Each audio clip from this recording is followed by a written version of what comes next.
Orada karşıda oturuyor. Burada. Ben abi orada oturuyorum.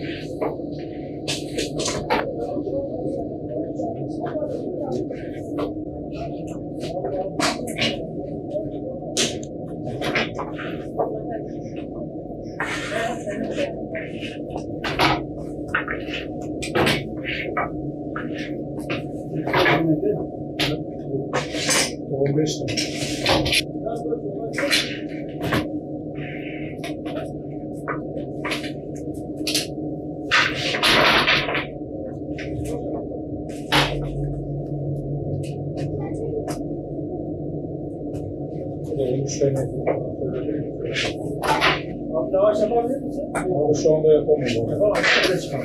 Ben 5 lahmacun çıktım. Çıkıyor orada. Ben yakın ıslat gidelim. Olur değil mi? Şu an 4 tane.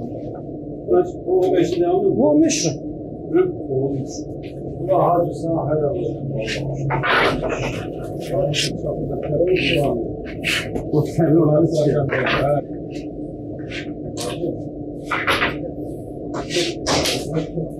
Sen ne yapıyorsun? Abi ocakta bırakma. Senin kurulmuş. Yani bir şey kalmamış. Aydın muhabbete gelen bir yer var. Böyle neyse.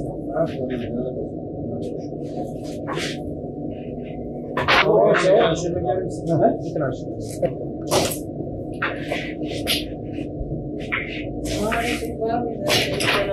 Başlayalım. 33 yıldır bu mesleğin içindeyim. Mesleğin zorlukları malumunuz. Mesai saatleri çok fazla. Sabah 6, akşam 8'e kadar çalışıyoruz. Yani Ramazan ayında sıcakların başlamasıyla tabii fırıncılık mesleği daha da zorlaştı. Malatya kültüründe pide fırınlarının çok önemli bir yeri vardır. Biz burada sadece ekmek ve lahmacun yapmıyoruz.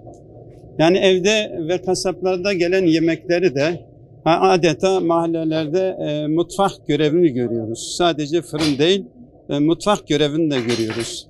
Yani tavalarından, ezmesinden, biberinden, domatesinden her türlü şey geliyor buraya. Sadece yani Ramazan'ın sıcaklığıyla değil, mahallelerin mutfak görevini yapıyoruz. Her türlü yemek geliyor. Yani işimiz zor. Bu işimizi severek yapıyoruz. Bu işi yapıyoruz. Yani başka alışmışız. Bu işi artık Malatya'nın bir kültürü haline gelmiş.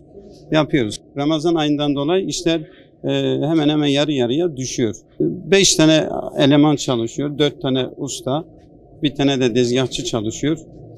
Ve yani işler gelir şeylerin mesela giderin çoğalması, unun zamlanması, odunun zamlanması, işçiliğin zamlanması.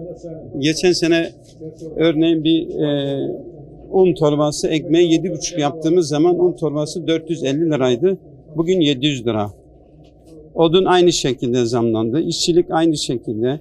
Depremden önce mesela şu anki yömyeler 3 katına çıktı. Depremden bu yana usta yömyeleri tam 3 katına çıkarttı. Yani giderler aşırı fazla olduğu için şu anda Malatya fırıncısı yani para kazanmıyor. Yani sadece mutfak görevini görüyor. Yani mahallelerin mutfak görevi. Yemek pişiriyor, lahmacun. Onun dışında fazla ekmek satışı olmuyor. Ramazan ayında havaların ısınmasıyla birlikte fırıncılık çok zorlaştı. Ama inancımız gereği Ramazan ayıdır. Bunu mecburuz. Allah'ın emridir. Ramazan ayı geldi mi biz yazın en sıcak mevsimden dahi çok şükür ustalarımız hepsi de orucunu tuttu. Bugün de tutuyoruz. İnancımız gereği orucu tutmak zorundayız. Rabbim herkesin orucunu kabul etsin.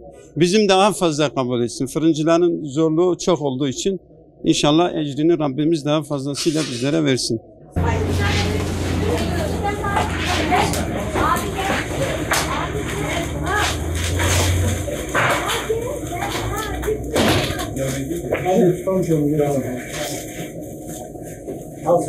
Az bir şey yok.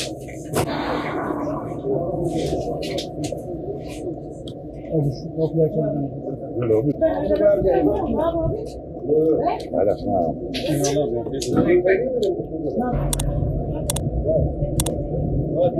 Ben